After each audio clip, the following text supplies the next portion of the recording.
Welcome to the Pirate Broadcast, where we interview interesting people doing interesting things, where you can expand your connections, your community.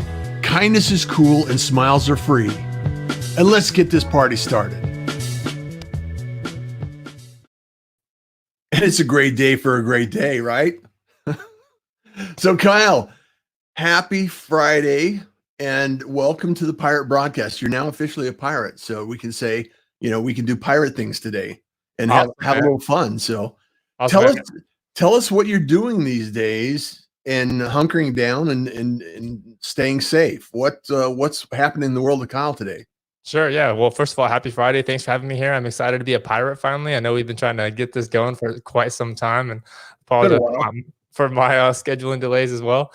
But yeah, I mean, my company Catch Cloud, I got relocated just like everybody else. I shut down my office studio where I do my live show. So I have a live show called Dialed In. I had to shut down my studio almost basically permanently and relocated here to the house. So, being adaptable, being nimble, being resilient, just, we got to get it done. So I've been spending my like 6 a.m. and weekend hours and after hours, like dropping Ethernet cables through the ceiling, painting walls, kicking guest bedroom downstairs, and doing what I got to do, man. I got a little one running around, so I need to be in a sound isolated room somewhat with a lock on the door that I can like really separate work from home. And that's what I had by having an office, and that's completely disrupted for me, right? So it's petty stuff compared to what everybody else is going through in the world, but like that's what I'm going through right now. Yeah, well, and a lot of us, are for the first time really learning how to work from home or learning how to work remotely.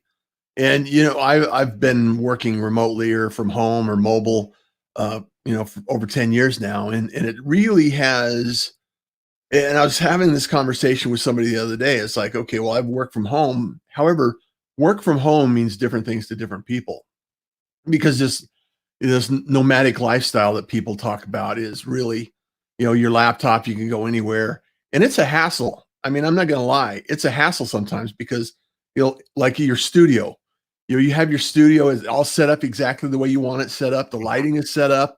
You can sit down, you can do a show, and you can produce results. And when you're mobile, it's like, okay, is the environment loud? Is it, who's around? Is it going to lighting, have internet? All of these things. Yeah. Yep. Especially for a live stream show. Like, can we live stream it here? Like I've live streamed from a hotel lobby before in Austin. And I mean, it worked, but it took like an hour to set it up behind the scenes of it not working. Right. Yeah. So like those things. So for those that don't know you, and I encourage you to connect with Kyle if you're not connected to Kyle. And the whole point of the Pirate Broadcast is talking to interesting people doing interesting things. And Kyle and I have a kind of a shared experience in history in our telecommunications background. I bought AT&T service and circuits and tried to get my bill right, and he sold AT&T circuits and services. I worked for the Death Star Corporation. Right? So I woke up, took that helmet off, and here I am. Yes, all of a sudden transferred all that information back. And we were talking about it. They never got your bill right. They never got my bill right. Yeah, perfect. It's exactly right. Yeah, that's a strategy. It's a strategy. It is a strategy. Because what that does as me and as an AT&T account manager at the time, like, Russ, I really need to come to meet with you because your bill's screwed up so that I can fix your bill and then probably sell you more stuff while I'm there. Always having a reason to have a conversation, right? Exactly. So you're doing something that's incredibly important right now, Kyle. You're helping other business owners and helping people get services that they need. Kind of explain a little bit about what you're providing so people can understand the basics of behind the scenes. Yeah. So, I mean, I've had to adapt, right? That's when I think about my life, that's like the key. That's the one word. Resilient. Yeah. So just resilient, just adapting constantly on the move, being able to go from one thing to the next, whatever solution selling, like whatever the client needs, I will figure it out and get it. Like having that mindset of being able to put pieces together. And right now, I mean, it's kind of the obvious thing, right? Like I'm doing a lot of Zoom licenses, so I'm a Zoom partner, so I'm standing up a lot of Zoom licenses, and it's not as simple as just like here's a license, go. It's like here's a license. How do we use all this stuff, and how do we make sure that our people are using it and they're avoiding Zoom bombing? Zoom bombing is when people show up in the Zoom room because you didn't put a password on it. They're just like, it's getting a lot of attention right now. Yeah, they're just like because everyone wants it to be simple. They want you're constantly fighting between two sides. You're fighting with friction. Like we want to remove friction for our end users, but then we want to add friction in security layers because everybody wants it to just be like zoom.us/Coca-Cola. But then if that's the link, then everyone's going to get into your meeting, Coca-Cola. Right? So you have to password it. You have to have a password in there. You got to have layers. So and Zoom is not encrypted. And when you add layers, you add friction. Exactly. So it's this constant battle between everybody's working from home now. Now everybody's super vulnerable because they're not behind a firewall. Maybe they're VPNing back to work. Hopefully they are, but a lot of people aren't because they didn't stand that up in time. So it's just that delicate dance, that balance of like cybersecurity, but removing friction. Like and the answer is different for every single company. So like it's completely across the board, right? So it's not every company sees it the same way today, and that's okay. It's completely dynamic environments. And it's really great because I like what you said, and let's break it out a little bit because right now more than any other time in history, this is an epic world event we're going through right now. And I think the most important and critical fact that we have to relate to everyone is resiliency, adaptability, have a little patience. I say kindness is cool, smiles are free for a reason, and I think it's really about, as it applies to business circumstances, you said they have a problem. I try to find a solution to that problem and fill that gap. And if you can fill that gap for individuals, either at the corporate level or individual level, that's really what I mean, that's what produces results in business, is solving a problem. And I think people overcomplicate that. If you can solve a problem for someone, you can actually create opportunities for yourself. 100%. Yeah. I mean, that's if you aren't solving a problem right now, then I would ask you to really question what it is you're doing. Like if you're not solving, not just right now, but ever, if you're not actually solving a problem, then you might need to think about that. Yeah. Especially now, like you're seeing a lot of pushback with people. I'm seeing a lot of pushback. I'm getting it myself. Like somebody called me a weekend. To be fair, it was like 2 weeks ago, Wednesday, but we were already on stay-at-home shelter in some places. They called me. Co-working space called me. No mention of the pandemic. No mention of that at all. Hey Kyle, we have you in our system. You want to come in for a tour today? And we got really good deals on our co-working space. I'm like, hey, I appreciate what you're doing, but do you know what's going on? I don't know that I would sign up for a co-working space right now. There's a lot of uncertainty. Yeah. They're like, oh yeah, well, it's not a problem. We got sales right now. I'm like, no, you don't get it. So like you got to be careful of like walking that line of not being completely tone deaf and irrelevant. You got to adapt. Yeah. You got to adapt your sales process. You got to adapt everything. Yeah, and the messaging, and that's a fine line. You've been in sales and service for a while, and selling to fear is not necessarily the best strategy. Like you said, sell a solution, something that solves a problem for someone, but not necessarily a short-term fear-based solution. Yeah, like you're going the other side of things. Like that's one side, completely irrelevant, not even acknowledging what's going on. Then there's the other side. Every marketer in the world they're still on toilet paper. Like guys, we were on that like 2 weeks ago. Like you scheduled these marketing messages, and we're not laughing about toilet paper as much anymore. So like when you send these COVID-19 toilet paper, buy this product right now, like it's not the same effect anymore. Yeah. So you got to be careful what you're doing. Yeah, and I think everybody's paying attention right now more than ever before. Like governors, heads of business, CEOs, like they're paying attention to everybody right now. The people that are not taking this seriously and that are going against the public mass opinions of like not being kind and not being whatever, right? they're going to have a hard time after this, I think. I totally agree with you. So, what do you see in your business specifically that is going to evolve as a direct result of this? Because I know so many lives are going to be impacted, and we don't have a crystal ball. We don't know what the long-term result is going to be. We don't know how long it's going to last. We don't know a lot of things. There's a lot of information that we're lacking.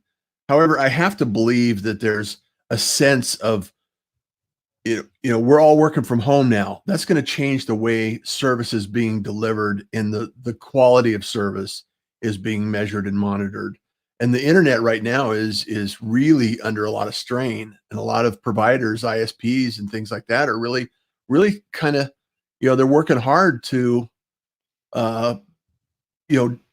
react and respond to this.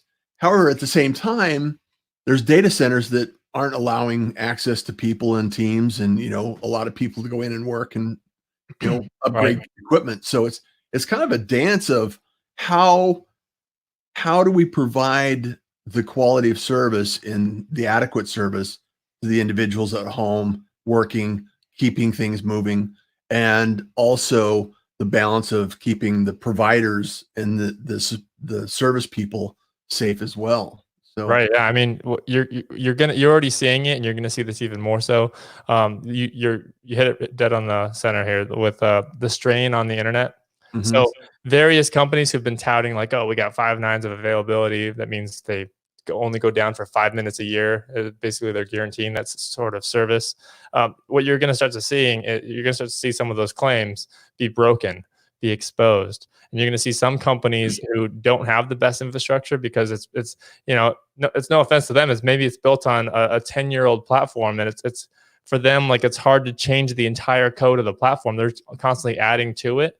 Yeah. Versus companies that are stood up more recently, where they're on this like split cloud architecture, where they're in AWS and Google Cloud Platform. Like, they're in this new cloud world where both platforms would have to go down before you would ever lose a phone call, or before you'd ever lose that CRM record or that email or whatever.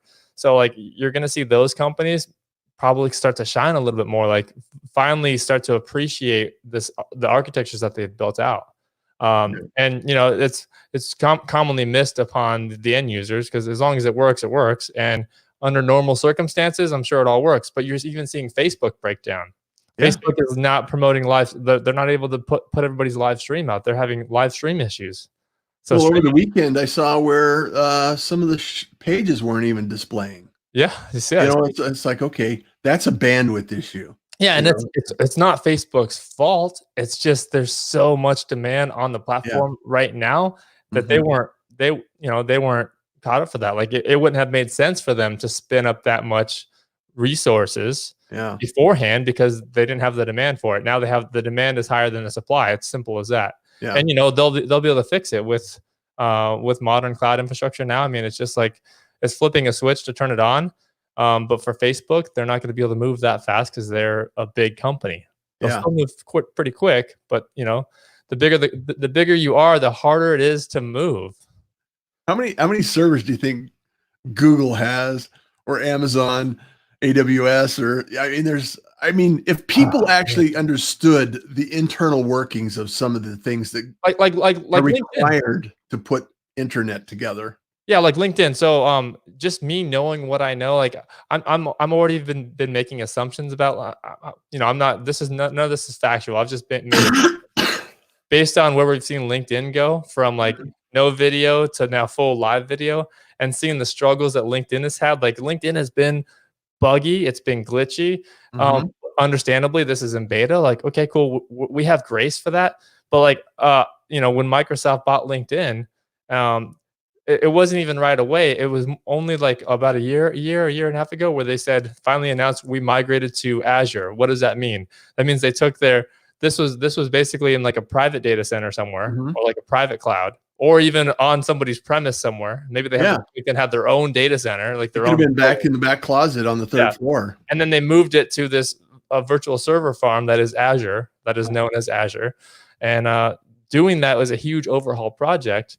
And even so, like, you have even for LinkedIn, even for they're owned by Microsoft, like the teams of people that it takes to like to keep up in an Azure world, because Azure is constantly changing. AWS is constant. These things are constantly changing.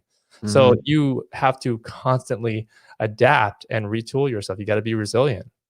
So, and that's where everybody struggles with, because everybody has to be on the same page. So the bigger you are, the harder it is to do it. That's why you're seeing even LinkedIn themselves struggle with it. Yeah. And it's clear to see when it's buggy and glitchy, and over the course of how long have we been doing video on LinkedIn? Over the course of this time, there's still issues. Yeah. It's very clear to see. It was so funny. I was talking to somebody the other day. I think it was Cher Jones. I had her on the show, and we were talking about after the show. And when I first started uploading video to LinkedIn natively, I would turn it into portrait mode, landscape from portrait. Yeah. And then I would upload it, and it was upside down. All my videos were upside down. And I would submit a ticket saying, "What's this all about?" And I kept posting them. It's like, "What's this all about?" Yeah, we understand there's a glitch, real, we're working on it. But outside of looking in, would have thought that you did that yourself. Yeah. Yeah. And it's like, no, I'm not. I'm just hanging upside down here, folks, just random show. And the evolution is and because I've been in tech long enough to understand that this is the way it works. I'm somewhat a little disappointed that they launched events in LinkedIn and didn't tie it to the opportunity to schedule events like live broadcasts as well. Yep, I know. And that's something that I thought was a little bit a missed opportunity. Yep. And I don't know, you've been doing this for a while. You've had your podcast, you've been doing, video. I've failed like 16 different ways, I'm sure, plus. So and with a smile on my face. Yeah. So you got to just I'd rather get out here and try and then fail than not try at all. So, so what motivates you, Kyle? What motivates you to do live video and be out here and do a podcast and create content? Yeah, so the very, very, very first video that I made, I took it down from YouTube, but then I put it back up. Well, I mean, I made skate videos back in the day as a kid. So we made high school films. I actually grew up in Arizona, so we were talking about that earlier. Yeah. So we made skateboard videos in Arizona, in Chandler, and Gilbert, and Tempe, and we made films in high school, Hamilton High, and then my first business focused video. First of all, I launched my company in 2015, left corporate in 2016. That was kind of spawned from my daughter being born. That was the moment that I'd always been an entrepreneur. I'd always been side hustling somewhere. That was the moment when I needed AT&T most, and they disappointed me the most, which is okay. They're a big corporation, of course. That's going to happen. When I needed them most, they disappointed me the most. And it was a scary situation with my wife and everything else. We almost lost her, but beyond that, that was the moment that I'm like, you know what? Screw this. I'm out. It's time to do me. It's time to build a better legacy. Not be forced to sell Russ whatever widget my boss wants to shove down your throat because of Wall Street, and whatever really on the agenda today. Really just change seats. I want to sit on your side of the table with you as your trusted advisor. Bring AT&T in, and as they're trying to beat you up, no. We'll do this and we'll do that, but the rest of that we don't have to do. Just because I know, that's what I wanted to do. So that was the driving force for me. Is just have more of an impact, and not I don't want to be a sales guy. I never really wanted to be that. I'm good at sales. But I don't want to be known as the sales guy. I want to be the trusted advisor. I want to be like your friend. I want to be on your side, and you have trust in me that I'm going to bring the right solutions in. And so that's what I've done. And my first video on YouTube, that was a long roundabout to get here, was the 4 reasons for SD-WAN, which is software-defined wide area networking. This was in 2017. It's still a term that is widely misunderstood, and it's a network evolution that is disrupting the entire industries right now. But it was super awkward, me in my home office. And I posted the YouTube link to LinkedIn, and about literally 4 months later, 4 months later, I'm on vacation in Mexico. I get a LinkedIn message from the VP of technology for Coca-Cola. I thought it was a joke. I thought it was a hoax. I'm like, oh, because you get spammed on LinkedIn all the time, right? So we're somebody's used to this. spoofing me here. We're used to this. He said, Kyle, I just watched your video. Can you jump on a call with us next week at Tuesday? Like, sure. Yeah, of course I can. I'm like, yeah, whatever. Yeah, of course I can. Just to see it out. And I ended up doing a consulting gig with Coca-Cola for about 2-3 weeks on SD-WAN. And that was like mind blown. Like this video thing, like I think I can do this. I think I can do it. And then I fell in love with the camera. I fell in love with not just the camera, but I fell in love with the connection that I get from like bringing other people in with me. So it wasn't just about me. So the passion that I get from just like talking to you right now, or doing collaborating, right? That's what. So that it became more about that.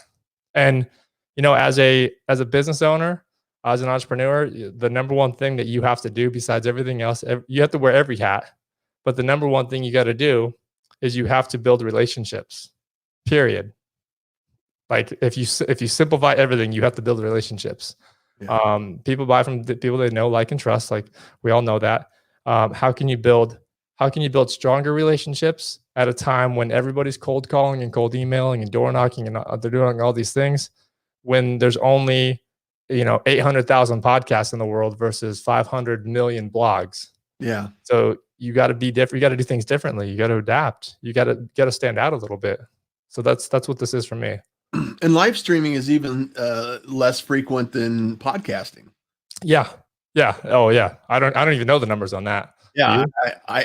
I don't know that anybody really knows the numbers on that. I'm trying to live stream podcast, which it's hard. A lot of people like have a podcast first and then they might live stream sometimes, which is cool. But I've tried to like live stream exclusively and then turn that into a podcast. And I've failed a lot in that, but I'm going to keep trying until I get that right. Well, see, and I turned it around because I was in radio and I was broadcasting. I used to broadcast all of the high school varsity sports in Houston. Oh, nice. And I had broadcasters that would go out there and I'd use podcasting software to live stream that to the radio station. Oh, awesome. Okay. And so now what I'm doing is I'm live streaming this show right now. We're on the LinkedIn Live, YouTube, Facebook, and Twitter through Periscope. And then afterward, my producers, my team will take that, download the audio, create the podcast from it, create the transcription, upload. So I'll have a post, a podcast, a transcription, a live stream on multiple platforms, and then tons of content to put that together. And that's the basic. This is the test bed for the Pirate Syndicate, which is the platform that is the network that I'm building to do this for other business owners that want to be seen, be heard, be talked about. And they don't want to take the time. They don't want to break their knuckles and bruise their process to, take the time to really learn the technology. And I've nailed it.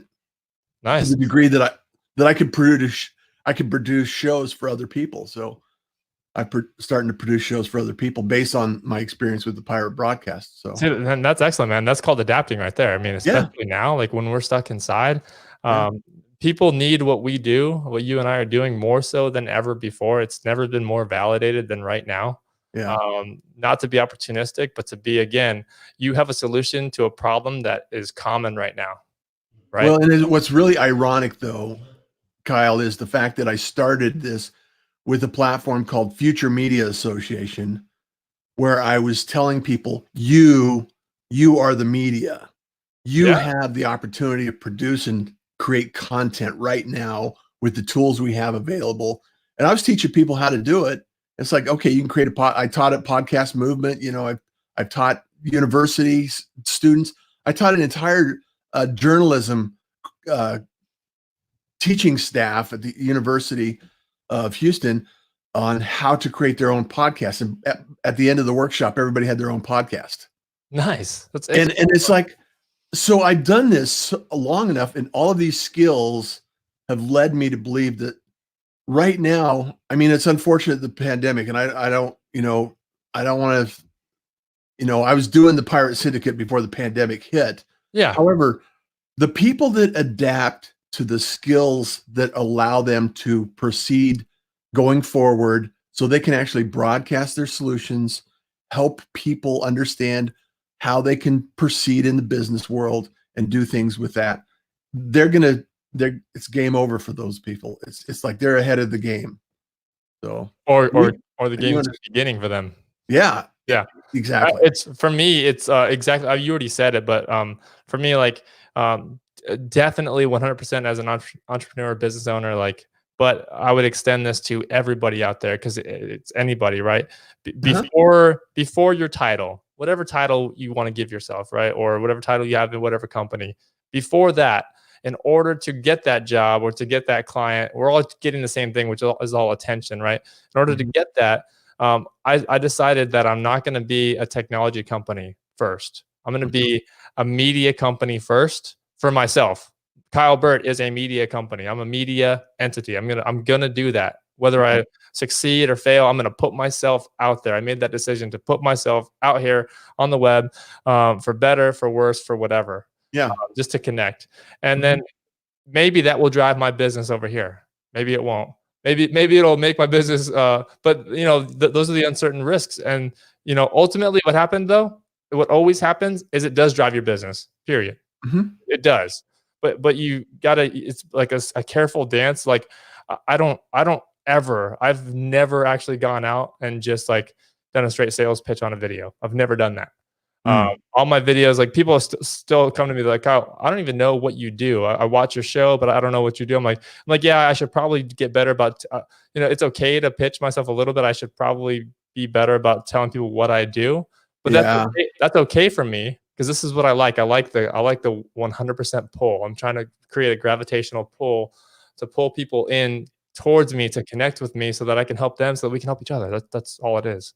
Well, and here's the thing that happens, and people fail to understand this a lot because, and I understand and appreciate your position for, being you on camera and not necessarily sharing a pitch to anything, right?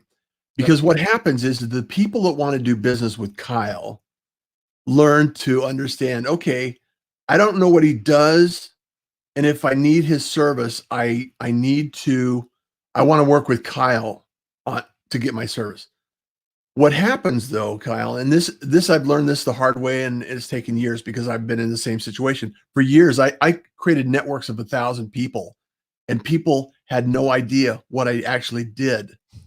It's like, Russ, he just shows up in the room, he brings speakers, he brings these people together, and all of a sudden, but what does he do? I mean, what does he really do? And I was always highlighting someone else. I mean, that's what I love about the Pirate broadcast is I love sharing interesting people and because what it does is it creates visibility and it creates some authority where you're the resource to say, hey, Russ, do you know somebody that does this? And you say yes.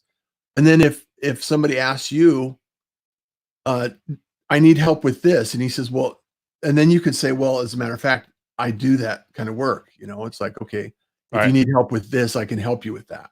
Right. And not telling people is I think, sometimes a disadvantage. And it's it's a narrow dance that you have to play with this. Oh, I'm back and forth on it all the pitching time. Pitching and not pitching, And like it was only more recently that I was influenced by people in my circle to put powered by Catch Cloud on my show. And then the second I did that, yeah, of course, my company is sponsoring my podcast in the amount of time that I'm taking away from my company. That's how I justified that. But and obviously it's my company, so I'm spending money from that company to produce a podcast. We spend money to make a podcast. This software that we're using to stream, it's not free, people. We are spending money to put ourselves out there. So I spend money every episode. Yeah, every episode costs a lot of money. I mean, just in time and the resources and the softwares that we have to use and the post-production. Anyway, we're doing all that. And I forgot where I was going with that, but we're doing all that just to. it doesn't stop you, and you should put powered by. Yeah, exactly. Yeah, so there's nothing. I think there's nothing wrong with doing that, but I felt like it.